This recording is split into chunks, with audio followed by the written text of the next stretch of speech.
जब हम श्री कृष्ण का नाम लेते हैं तो आंखों के सामने कौन सी तस्वीर बनती है? मेरे लिए तो वो मोर पंख लगाए, हाथ में बांसुरी लिए, एक हल्की सी मुस्कान वाला चेहरा है। हाँ। किसी के लिए वो माखन चुराता हुआ नटखट बालक होगा, तो किसी के लिए कुरुक्षेत्र के मैदान में अर्जुन को रास्ता दिखाता हुआ विराट योगी। बिल्कुल। हम सब इन्हीं रूपों से प्यार करते, इन्हीं की पूजा करते हैं। और सच कहूं तो यही प्यार हमें आज की इस बातचीत तक खींच कर लाया है। और ये प्यार ही पहली सीढ़ी है, इसके बिना तो आगे की यात्रा शुरू ही नहीं हो सकती। लेकिन आज हम इसी प्यार की सीढ़ी पर एक कदम और ऊपर चढ़ने की कोशिश करने वाले हैं। और हो सकता है ये सवाल थोड़ा चौंकाने वाला लगे। सवाल ये है कि कृष्ण का ये रूप जिसे हम सब जानते हैं और इतना प्यार करते हैं, क्या ये उनका पूरा सच है, या ये भी एक तरह का दिव्य पर्दा है जिसे वो खुद अपनी माया कहते हैं? ये बहुत गहरा सवाल है, क्योंकि इसका जवाब हमारी पूरी सोच, हमारी पूरी भक्ति की दिशा बदल सकता है। तो आज का मिशन साफ है। गीता में कृष्ण एक जगह कहते हैं कि जो भी दिखता सुनता है वो उनका असली पूरा रूप नहीं है। हमें इसी बात की तह तक जाना है। ये माया आखिर है क्या भला? और कोई एक ही समय पर सीमित और असीम दोनों कैसे हो सकता है? चलिए इस गुत्थी को सुलझाने की कोशिश करते हैं। और इसकी चाबी हमें मिलती है भगवत गीता के 4थे अध्याय में। 4थे अध्याय में? अच्छा। हाँ, हुआ यूं कि अर्जुन ने कृष्ण से एक बड़ा सीधा सा लॉजिकल सवाल पूछ लिया। क्या पूछा? उन्होंने कहा, आपका जन्म तो अभी मेरे सामने हुआ है और सूर्य देव तो अरबों सालों से हैं, तो ये कैसे हो सकता है कि आपने कभी सूर्य को ज्ञान दिया था? ये बात मेरे गले नहीं उतर रही है। बिल्कुल सही बात है। कोई भी दोस्त अपने दोस्त से ऐसा ही सवाल पूछेगा। अर्जुन यहाँ कोई ऋषि नहीं, बल्कि एक उलझा हुआ इंसान है जो सच जानना चाहता है। और कृष्ण ने जो जवाब दिया वही हमारी आज की चर्चा का दिल है। वो कहते हैं, अजोपि सन् अव्ययात्मा भूताममीश्वरोऽपि सन् प्रकृतिम स्वाम अधिष्ठाय संभवामि आत्ममाया। ओके, ये संस्कृत थोड़ी भारी है, खासकर वो आखिरी हिस्सा, संभवाम यात्मा माया। इसका मतलब क्या है? ऐसा लग रहा है कि सारा राज इसी एक शब्द में छिपा है। बिल्कुल, सारा राज इसी में है। कृष्ण कह रहे हैं, मैं अजन्मा हूँ, मेरा कभी नाश नहीं होता और मैं हर जीव का ईश्वर हूँ। इतना होने के बावजूद मैं अपनी प्रकृति को काबू में रखकर अपनी ही माया से प्रकट होता हूँ। अपनी माया से? हाँ, वो ये नहीं कह रहे कि मैं जन्म लेता हूँ, वो कह रहे हैं मैं प्रकट होता हूँ। और कैसे? आत्ममाया, अपनी माया के द्वारा। रुकिए, मतलब वो खुद मान रहे हैं कि उनका ये रूप जिसे अर्जुन देख रहे हैं वो उनकी माया का नतीजा है। ये तो बहुत बड़ी बात है। हाँ? इसका मतलब तो ये हुआ कि जो हमें दिख रहा है वो एक तरह का स्पेशल इफेक्ट है, कोई भ्रम? ये सवाल आना ही था, और यहीं हमें रुककर माया और झूठ के फर्क को समझना होगा। अच्छा। हाँ, आम भाषा में हम इन दोनों को एक ही मान लेते हैं, पर वेदांत में इनमें जमीन आसमान का फर्क है। लेकिन आमतौर पर तो माया का मतलब धोखा या भ्रम ही होता है, तो आध्यात्मिक दुनिया में इसका मतलब इतना अलग क्यों है? देखिए, झूठ वो है जिसका कोई वजूद ही नहीं है।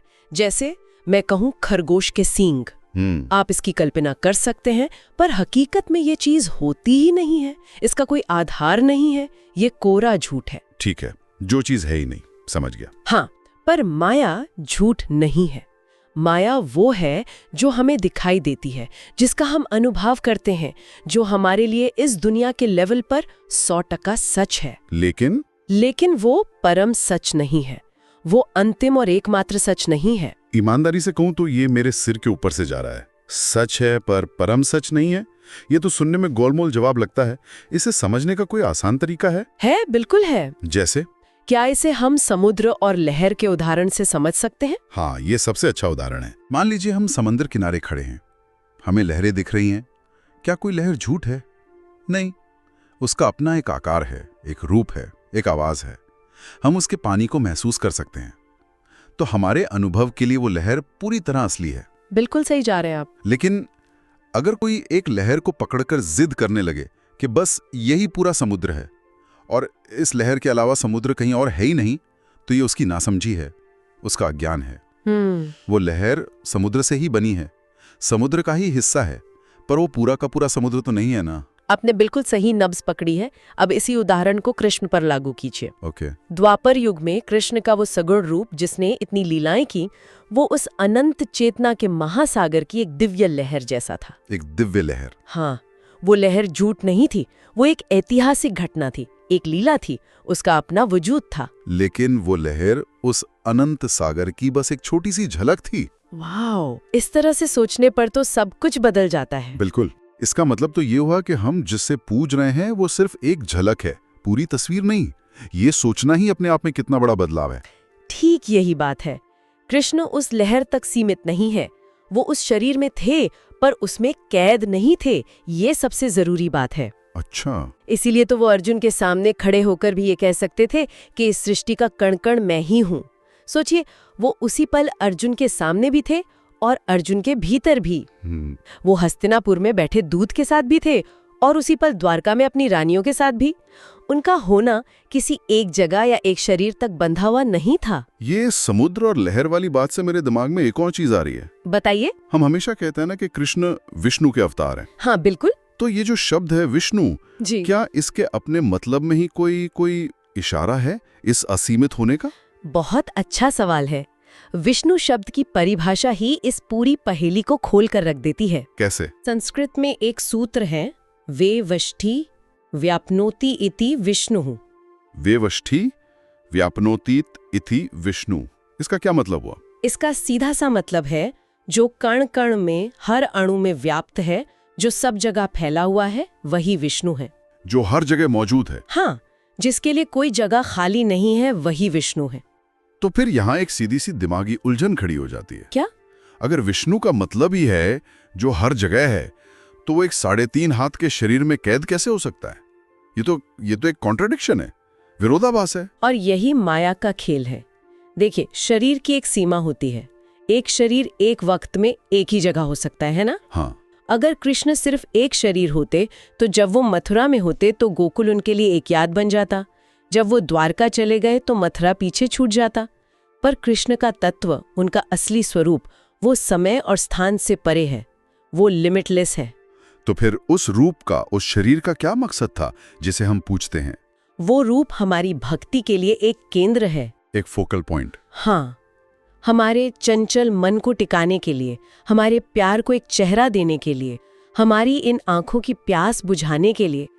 लेकिन उनका जो असली स्वरूप है, जो विष्णु तत्व है, वो इन आंखों की पकड़ में आ ही नहीं सकता। तो हम गलती ये करते हैं कि उस अनंत को उस सीमित रूप में ही कैद करके रख देते हैं। बिल्कुल। हम आसमान की एक तस्वीर को फ्रेम में लगाकर ये भूल जाते हैं कि असली आसमान तो अनंत है।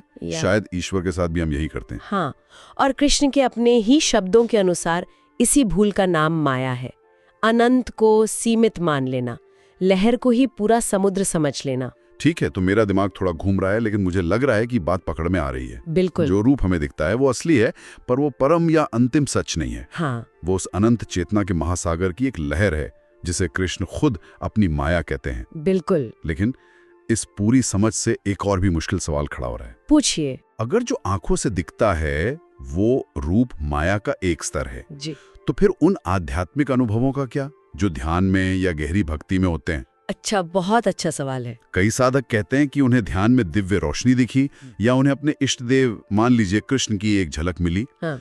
अगर बाहर का भौतिक रूप माया है, तो क्या ये भीतर का मानसिक रूप या अनुभव भी माया ही है? ये 10 लाख का सवाल है। आपने इस बातचीत को एक ऐसी जगह पहुंचा दिया है जहां पहुंचना अक्सर लोगों के लिए थोड़ा असहज हो सकता है। असहज क्यों? मुझे तो ये बहुत जरूरी सवाल लग रहा है। कहीं ऐसा तो नहीं कि हम एक भ्रम से निकलकर दूसरे और ज्यादा सुंदर भ्रम में फंस जाते हैं?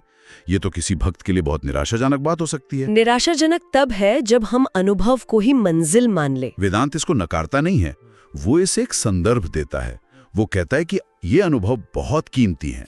अच्छा, हाँ, ये सात्विक माया के उदाहरण है, यानी माया का एक बहुत शुद्ध, बहुत पवित्र रूप। ये इस बात का सबूत है कि मन एकाग्र हो रहा है और ऊंची सच्चाइयों को अनुभव करने के काबिल बन रहा है। लेकिन ये है तो मन के भीतर के अनुभव ही ना। परम सत्य तो वो है जो इन अनुभवों को भी देख रहा है। वो अनुभव करने वाला है, खुद अनुभव नहीं। अच्छा, मतलब अगर किसी को ध्यान में कृष्ण की झलक दिखी तो वो एक मील का पत्थर है, मंजिल नहीं। क्या खूब उदाहरण दिया है। जैसे आप किसी शहर जा रहे हो और रास्ते में एक बहुत सुंदर साइन बोर्ड दिखे जिस पर शहर का नाम लिखा हो। इसका मतलब ये तो नहीं कि आप शहर पहुंच गए। बिल्कुल यही बात है। वो साइन बोर्ड बहुत जरूरी है। वो आपको हिम्मत देता है, आपका भरोसा पक्का करता है कि आप सही रास्ते पर है। लेकिन कोई समझदार इंसान साइन बोर्ड को ही पकड़कर तो नहीं बैठ जाएगा ना। नहीं, बिल्कुल नहीं। मंजिल तो शहर के केंद्र तक पहुंचना है। इसी तरह वो दिव्य अनुभव बहुत जरूरी है, पर लक्ष्य उस अनुभव के स्रोत तक पहुंचना है, उस साक्षी चेतना को जानना है जिसमें ये सारे अनुभव लहरों की तरह उठते और गिरते हैं। ये तो सोच का पूरा नजरिया ही पलट देता है। इसका मतलब साधना का लक्ष्य बेहतर से बेहतर अनुभव पाना नहीं है, बल्कि ये जानना है कि मैं कौन हूं जो इन अनुभवों को अनुभव कर रहा है। आपने सार पकड़ लिया। लहर का अंतिम लक्ष्य ये जानना है कि वो समुद्र से अलग है ही नहीं, वो समुद्र ही है। जिस पल ये ज्ञान होता है, लहर शांत हो जाती है, खोज पूरी हो जाती है। तो आज की हमारी बातचीत एक बहुत ही दिलचस्प मोड़ पर आकर रुकी है। हमने कृष्ण के जाने पहचाने रूप से शुरू करके उनके अनंत अव्यक्त स्वरूप तक की एक वैचारिक यात्रा की। हाँ, हमने लहर के उदाहरण से समझा कि कैसे सीमित रूप उस असीम सागर का ही एक हिस्सा है, पर पूरा सागर नहीं। और विष्णु शब्द के अर्थ से जाना कि उनका असली तत्व किसी एक शरीर में नहीं, बल्कि कण कण में समाया हुआ है। बिल्कुल। और आखिर में हम इस गहरे सवाल तक पहुंचे कि हमारे सबसे पवित्र आध्यात्मिक अनुभव भी शायद मंजिल नहीं, बल्कि रास्ते की खूबसूरत निशानियां हैं। इस चर्चा को समाप्त करते हुए मैं श्रोताओं के लिए एक अंतिम सवाल छोड़ना चाहूंगी, जो हमारी आज की पूरी बातचीत का निचोड़ है। जरूर। बस इतना सोचना है कि क्या हम लहर को पूज रहे हैं या समुद्र को खोज रहे हैं। वाह! क्या हम उस सीमित रूप से ही संतुष्ट हैं या हम उस अनंत स्रोत तक पहुंचना चाहते हैं जहां से ये सारे रूप जन्म लेते हैं? इसका कोई सही या गलत जवाब नहीं है। ये बस हर किसी के लिए अपनी साधना की दिशा तय करने के लिए एक इशारा है, एक शुरुआती बिंदु। पिछली बार हमारी बातचीत एक बहुत ही दिलचस्प मोड़ पर खत्म हुई थी। हमने ये बात की थी कि श्री कृष्ण का जो रूप है, वो मोरपंख, वो मुरली, जो हमें इतना प्यारा लगता है। हाँ, वो मनमोहक मुस्कान, वो दरअसल एक बहुत सुंदर माया है। जैसे सागर की एक लहर बिल्कुल दिखती है, सुंदर भी है, पर वो पूरा सागर तो नहीं है। एग्जैक्टली। असल में कृष्ण तो विष्णु है, बिल्कुल सर्वव्यापक। उन्हें किसी एक शरीर में कैद किया ही नहीं जा सकता। और ये बात ना सुनने में जितनी गहरी लगती है, उतनी ही कंफ्यूजिंग भी हो सकती है, खासकर भक्तों के लिए। हाँ बिल्कुल। एक बेचैनी सी होती है कि अगर रूप ही माया है तो फिर मेरी पूजा का क्या, मेरे ध्यान का क्या मतलब। सही बात है। जब हम आंखें बंद करते हैं और मान लीजिए कोई दिव्य रोशनी दिखती है या कोई नाच सुनाई देता है या हमारे इष्ट देव की छवि ही मन में आ जाती है, तो क्या वो सब भी बस एक धोखा है, एक इल्यूजन? बिल्कुल। और यही सवाल आज हमारी चर्चा के केंद्र में है कि अगर वो रूप जिसे हम पूछते हैं वो अंतिम सत्य नहीं है, तो फिर असली कृष्ण कौन है? और ध्यान में होने वाले उन गहरे अनुभवों का सच क्या है? क्या वो सिर्फ हमारे मन का कोई खेल है? चलिए आज इसी गुत्थी को सुलझाने की कोशिश करते हैं। तो कहाँ से शुरू करें? ये समझना कि ध्यान में जो दिख रहा है वो सच है या नहीं, ये तो बहुत मुश्किल लगता है। इसे समझने के लिए ना वेदांत हमें एक बहुत ही पावरफुल मेंटल मॉडल देता है। अच्छा। हाँ, एक तरह का फिल्टर है। आप इसे अपने हर अनुभव पर लगाकर देख सकते हैं और सूत्र बहुत सरल है। क्या है वो? यत दृश्यम तत् जड़म। यत दृश्यम तत् जड़म, यानी जिस भी चीज को आप देख सकते हैं वो जड़ है। और यहाँ जड़ का मतलब डेड नहीं है। तो फिर क्या है? इसका मतलब है कि उसकी अपनी कोई चेतना नहीं है और वो आपसे अलग है। एक मिनट, जिस भी चीज को देख सकते हैं, इसमें तो सब कुछ आ गया। हाँ, ये माइक, ये कमरा, मेरे अपने विचार भी, मैं उन्हें भी तो देख सकता हूँ। क्या वो भी जड़ हैं? बिल्कुल। और इसी से जुड़ा दूसरा नियम है यत दृश्यम तत् विनश्यम। जो दिखाई देता है उसका नाश निश्चित है। हाँ, जो भी चीज दिखाई देगी वो आज नहीं तो कल खत्म जरूर होगी। अब इस फिल्टर को ध्यान के अनुभव पर लगाकर देखते हैं। ठीक है। मान लीजिए किसी को बहुत गहरे ध्यान में कृष्ण के दर्शन हुए, बड़ा ही सुंदर अनुभव था, पर उस एक पल में कृष्ण क्या बन गए? एक दृश्य। हाँ, एन ऑब्जेक्ट। और ध्यान करने वाला साधक दृष्टा बन गया, द सब्जेक्ट, जो देख रहा है। और जो चीज दिखाई दी, इसका मतलब वो पहले वहां नहीं थी। बिल्कुल। और ध्यान टूटने पर चली भी जाएगी। हाँ। अरे, तो जो चीज आती जाती है वो हमेशा रहने वाला शाश्वत ईश्वर कैसे हो सकता है? ये तो लॉजिकल है। पर दिल मानने को तैयार नहीं होता। ऐसा लगता है जैसे उस पवित्र अनुभव की उसकी कीमत कम की जा रही है। मैं समझ रही हूँ, पर ये कीमत कम करना नहीं है, ये उसकी सही जगह तय करना है। सवाल ये है कि आखिर वो अनुभव था क्या? वो दिव्य रूप, वो रोशनी, हाँ, वो क्या था फिर? वो साधक के अपने ही मन का एक प्रोजेक्शन था। प्रोजेक्शन। हाँ, इसे एक सपने की तरह समझिए। जब आप कोई बहुत रियल सपना देखते हैं तो उस सपने में लोग, जगह, भावनाएं सब सच लगते हैं, है ना? हाँ, बिल्कुल सच लगते हैं। पर आंख खुलते ही पता चल जाता है कि वो सब कुछ आपके ही मन की रचना थी। वाह, ये सपने वाला एनालॉजी तो एकदम परफेक्ट है। मतलब ध्यान का अनुभव सपने की तरह शक्तिशाली है, रियल महसूस होता है, पर है वो मन का ही प्रोजेक्शन। बिल्कुल, पर ये कोई साधारण सपना नहीं है। अच्छा। ये सात्विक माया है, ये बहुत पवित्र प्रोजेक्शन है। साधक की गहरी भक्ति, उसके जन्मों जन्मों के संस्कार, उसका प्यार, ये सब मिलकर उस निराकार ऊर्जा को एक आकार दे देते हैं। एक ऐसा आकार जिसे वो पहचानता है, जिससे जुड़ सकता है। बिल्कुल, ये मन को दुनिया के कीचड़ से निकालकर भगवान में लगाने का सबसे सुंदर तरीका है। लेकिन इसमें एक खतरा भी है। क्या खतरा? खतरा ये है कि अगर साधक इसी अनुभव को मंजिल मानकर रुक गया तो समझ लीजिए कि वो कृष्ण की फोटो से मिलकर लौट आया, कृष्ण से उसकी मुलाकात नहीं हुई। ये एक बहुत सुंदर, बहुत जरूरी पड़ाव है, पर ये मंजिल नहीं है। ये बात मुझे अष्टावक्र गीता की याद दिलाती है। जब राजा जनक भ्रम में थे तो ऋषि अष्टावक्र ने उन्हें बस एक ही बात कही थी। क्या कहा था? हे जनक, तुम शरीर नहीं हो, तुम वो नहीं हो जो दिखता है, तुम वो हो जो देख रहा है। ये दृष्टा और दृश्य का फर्क समझना ही शायद ज्ञान का पहला कदम है। ठीक है, तो अगर ध्यान में दिखने वाले कृष्ण उस निराकार का एक प्रोजेक्शन है, तो फिर वही बड़ा सवाल वापस आ जाता है कि असली कृष्ण कहाँ है? हाँ, उन्हें कैसे जाने? देखिए, असली कृष्ण को देखा नहीं जा सकता। क्यों? क्योंकि वो देखने वाले से अलग नहीं है। असली कृष्ण कोई व्यक्ति या कोई रूप नहीं है, वो है चैतन्य। चैतन्य, कॉन्शियसनेस। हाँ, प्योर कॉन्शियसनेस, वो चेतना जो इस समय हम सबकी आंखों के पीछे से इस चर्चा को सुन और समझ रही है। वो चेतना जो कभी पैदा नहीं हुई और कभी मरेगी नहीं। गीता में भगवान कृष्ण खुद इस पर मोहर लगाते हैं जब वो अर्जुन से कहते हैं, अहम आत्मा गुडाकेश सर्वभूताशय स्थित। हाँ, यानी हे अर्जुन, मैं सब प्राणियों के हृदय में स्थित आत्मा हूँ। ये कितनी बड़ी बात है। बहुत बड़ी। उन्होंने ये नहीं कहा कि मैं 7वें आसमान में या वैकुंठ में रहता हूँ। उन्होंने कहा मैं तुम्हारे अंदर हूँ, हर प्राणी के हृदय में। इसी को थोड़ा और डीपली समझते हैं। असली कृष्ण वो बोध है, वो प्योर अवेयरनेस है। बोध? हाँ, जिसकी वजह से हमें अपने होने का भी पता चलता है। मैं हूँ का जो ये एहसास है, बिना किसी नाम, पद या पहचान के, बस एक शुद्ध होने का एहसास। बिल्कुल, यही कृष्ण का असली पता है।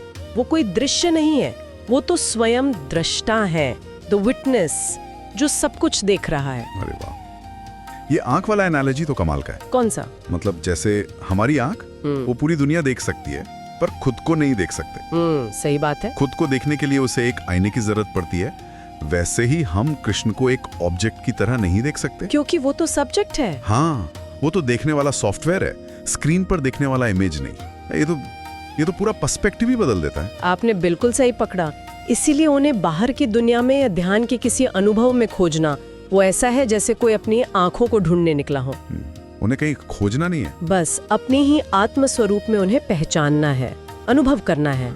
और ये अनुभव होता कब है? ये तब होता है जब ध्यान अपनी पूरी गहराई में उतरता है। जब सारे रूप, सारे रंग, सारे विचार, सारे मंत्र सब शांत हो जाते हैं। जब मन पूरी तरह से खाली हो जाता है, उस गहरी खामोशी में। हाँ, उस शून्य में जो एक अथाह शांति और सिर्फ होनेपन का एहसास, प्योर बीइंग बच रहता है, वही कृष्ण का परम अजन्मा निराकार स्वरूप है। जब गीता में कृष्ण कहते हैं मैं अजन्मा हूँ, तो वो इसी निराकार चेतना की बात कर रहे होते हैं। ये समझ, ये बहुत गहरी है, लेकिन इससे एक बहुत प्रैक्टिकल सवाल भी खड़ा होता है। क्या? अगर असली कृष्ण मेरे भीतर की चेतना ही है, हाँ। तो फिर इन मंदिरों का, मूर्तियों का, पूजा पाठ का क्या होगा? क्या ये सब छोड़ देना चाहिए? नहीं, बिल्कुल नहीं। ये एक बहुत बड़ी गलतफहमी है जो अक्सर लोगों को हो जाती है। तो फिर जवाब बहुत सीधा है। जब तक हमें अपनी देह का, अपने शरीर का एहसास है, मतलब जब तक हम खुद को ये शरीर मानते हैं, हाँ, तब तक सगुण यानी रूप वाले कृष्ण की पूजा और भक्ति अनिवार्य है। ये एक सीढ़ी की तरह है और सीढ़ी की अहमियत तब तक ही है जब तक आप छत पर न पहुंच जाएं। बीच रास्ते में सीढ़ी को लात मारना बेवकूफी होगी। बिल्कुल। लेकिन इसमें खतरा नहीं है कि लोग उस सीढ़ी को ही मंजिल समझ बैठे है। हम देखते हैं कि अक्सर भक्त रूप पर ही अटक जाते हैं और जो उसके पीछे का अरूप सत्य है उस पर कभी ध्यान ही नहीं देते। इस ट्रैप से कैसे बचा जाए? बहुत अच्छा सवाल है।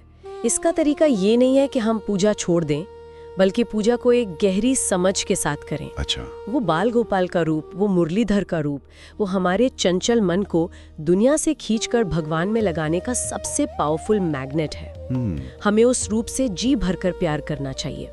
उसके लिए गाना चाहिए, नाचना चाहिए, रोना चाहिए, जैसा मीरा ने किया। मुझे मीरा का उदाहरण बहुत पसंद है।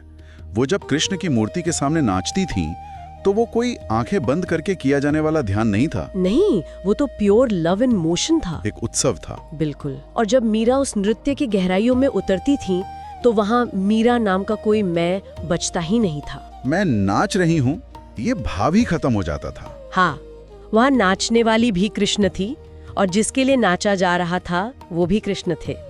एक कृष्ण सामने मूर्ति में स्थिर थे और दूसरे नाचती हुई मीरा के रोम रोम में थिरक रहे थे। वो कृष्णमय हो चुकी थी। The dancer and the dance became one, यानी भक्त और भगवान का भेद ही मिट गया। यही भक्ति का सबसे ऊंचा शिखर है। जब आपका मैं, आपकी ईगो पूरी तरह से डिसॉल्व हो जाती है तो जो पीछे बचता है वो सिर्फ परमात्मा ही है। चाहे आप ज्ञान के रास्ते से अपने मैं को मिटाएं या भक्ति के रास्ते से, मंजिल एक ही है, अहंकार का पूरी तरह से विसर्जन। तो अगर मैं इस पूरी बातचीत का सार निकालूं तो वो ये है, प्रेम करो, भक्ति करो, पूजा करो। हाँ, लेकिन पीछे एक बैकग्राउंड अवेयरनेस के साथ एक समझ जगाए रखो कि मेरा कृष्ण सिर्फ ये मूर्ति या ये रूप नहीं है। बिल्कुल। ये तो उनके अनंत स्वरूप की एक झलक है, मतलब एक इशारा है। हाँ। मेरा असली कृष्ण तो अनंत है, हाँ। सर्वव्यापक है और वो मेरी ही चेतना का, मेरी ही आत्मा का सच है। मतलब रूप का सहारा लो अरूप तक पहुंचने के लिए। बहुत सुंदर, आपने इसे पूरी तरह से समेट लिया है। जब कोई इस नजरिए से कृष्ण को भजता है तो वो माया में फंसता नहीं है, बल्कि माया का इस्तेमाल करके माया पदी तक पहुंच जाता है। इस पूरी चर्चा को अगर एक लाइन में कहना हो तो वो ये हो सकती है। क्या? जो दिखता है वो लीला है, जो देखता है वो कृष्ण है। वाह, क्या बात है। और इसी गहरे विचार के साथ हम आज की इस बातचीत को यहीं रोकते हैं। बस एक छोटी सी बात, कभी शांत बैठकर अपने भीतर उस देखने वाले को, उस साक्षी को महसूस करने की कोशिश कीजिएगा। उसे प्रणाम कीजिएगा जो हर पल बिना किसी जजमेंट के आपके साथ है।